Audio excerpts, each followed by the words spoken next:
Hey mga brods, eto may balita rin tayo dito sa SMB. Kung sakaling di nga mag-work, ito pong si Marcus Lee, etong kukunin nila yung fresh from the NBA, former NBA player Wenyen Gabriel. Ito naman, 6'9" ito, diyamak na mas malaki nga yung Marcus Lee. Pero mga kabrods, huwag kayong may papadalos dito sa 6'9" na katulad ni Wenyen Gabriel dahil ang dami nga na itong napatunayan na. Maski nga sa NBA, mas nakilala ko to sa Lakers dahil ang galing nga na ito sa ilalim.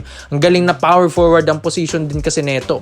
So dito, as of now, naglalaro dito sa Bayern Munich o sa Munich, Germany. Ito pong si Wenyen Gabriel. So mga kabrods, 2 years ago, yun na yung huli na niyang stint sa NBA. Dito sa 2024, Memphis Grizzlies ang huli na niyang nalaro dito sa NBA mga kabrods. So fresh pa, di ba? 2 years ago lang, tapos ngayon, nagdodomine na ito sa Germany. So malakas din kasi na player ito. Ito nga daw kasing si Marcus Lee na 6'11", alam din naman natin na nag-i-start na. Ito pang mga Commissioner's Cup games natin ngayon mga kabrods. So kailangan din ng SMB na dapat meron silang reserbang import dahil kung kilala nyo talagang SMB fans kayo, mga kabrods, ang SMB hindi yan mapapakali ng isang import lang sa isang conference. Ang daming pinapalit ang import yan sa isang conference ng mga 3 to 4 imports ang pinapalit nito lagi.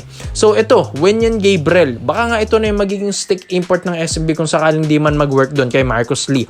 Paano ba naman kasi? Malakas din na player to. May outside shooting, magandang skill set, may footwork sa ilalim, magandang depensa. So all in all, full package na ito pong si Wenyen Gabriel. Kaya rin mag-coast to coast, kaya rin magbuhat ng kupunan. So all in all mga kabrods, talaga magbe-benefit nila sila dito kay Wenyen Gabriel. So alam din naman natin dito sa SMB, ang chine-chase nila ngayon ay kampiyonato. Ngayong Commissioner's Cup dahil 'di ba, ang ginagawa na nila yung Grand Slam run na ginagawa ngayon ng SMB management.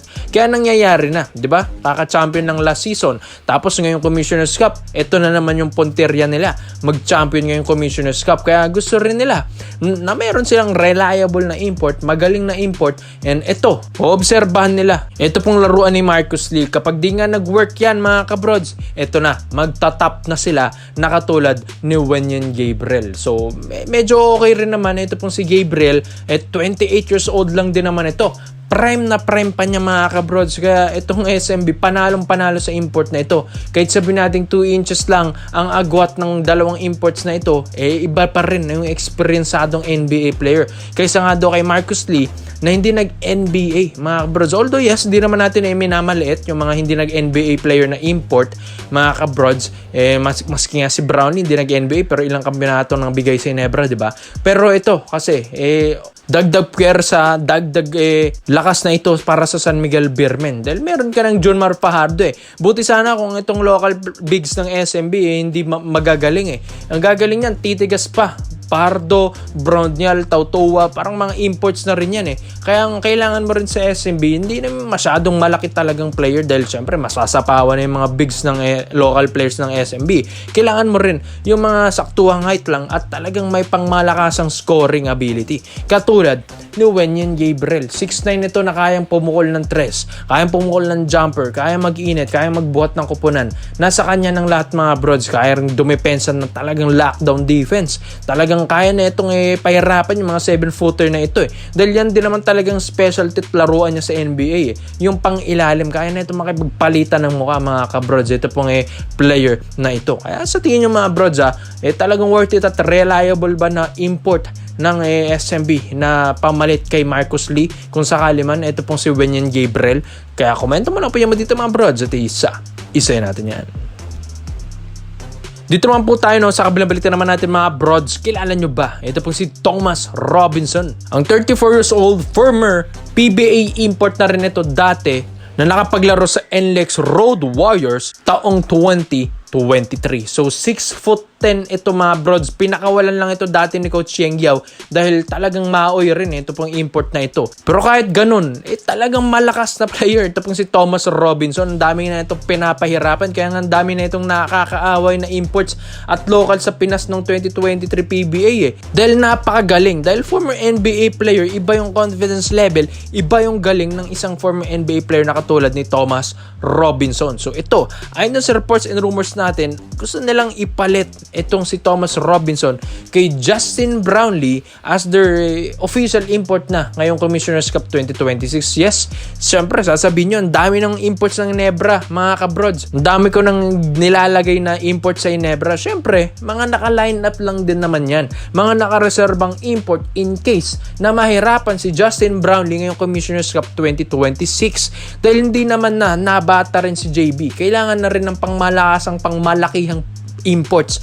Ito pong barangay Ginebra San Miguel. So ito, Thomas Robinson, 34 years old lang, former NBA player na ngayong kasalukuyang naglalaro dito sa Cangrejeros de Santurce, dito sa BSN na liga sa Puerto Rico. So mga kabrodza, ito, malakas na to player. Ito pong si Thomas Robinson. Kung mapapanood nyo rin yung highlights natin dati sa NLEX, talagang dominante sa ilalim. Daming pinahirapang imports local sa PBA.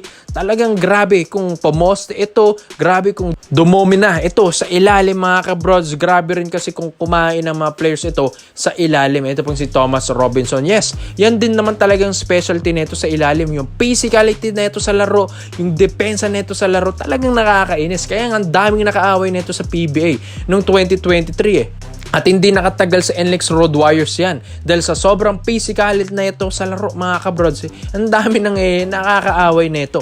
Pero dito naman, sa mga past few years neto ni Thomas Robinson, sa mga pinaglaruan nito sa Southeast Asia League, sa mga Euro League, naging okay rin naman ang attitude nito. Hindi naman siya maoy sa laro Although yes, reklamador sa referee, pero mga kabrods, hindi naman talagang pang nananadya na talaga siya sa laro na mananakit. Talagang malakas lang ang pangangatawan nito ni Thomas Robinson, malapad din, and talagang daming napapahirapan nito sa ilalim. Well, yung attitude nito, wala namang problema. So medyo nag-improve na rin ang attitude nito, medyo naging veterano na talagang laruan ni Thomas Robinson. Kaya as of now, pinag-iisipan na ito ng Ginebra dahil magandang ang makakuha nila yung 6'10 na ito. Bakit? May panglaban na kay Bol, may panglaban na 7-footer import ng Converge dahil alam din naman natin na nagsisimula na at naglalaro na.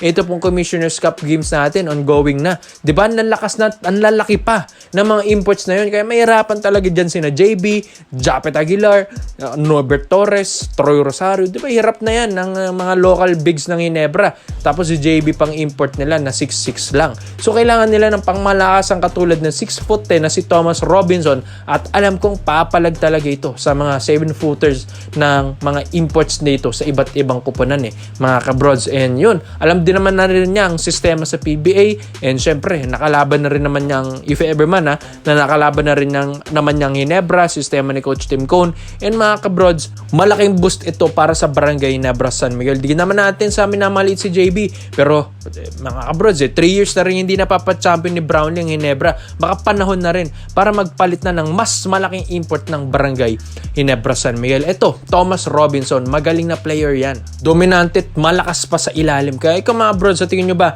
ito ba ang best import para sa Ginebra na ipapalit nila kay JB, ang veteranong Thomas Robinson? Komento mo lang po dito mga bros at iisa-isa natin yan. Salamat po sa panonood mga bros.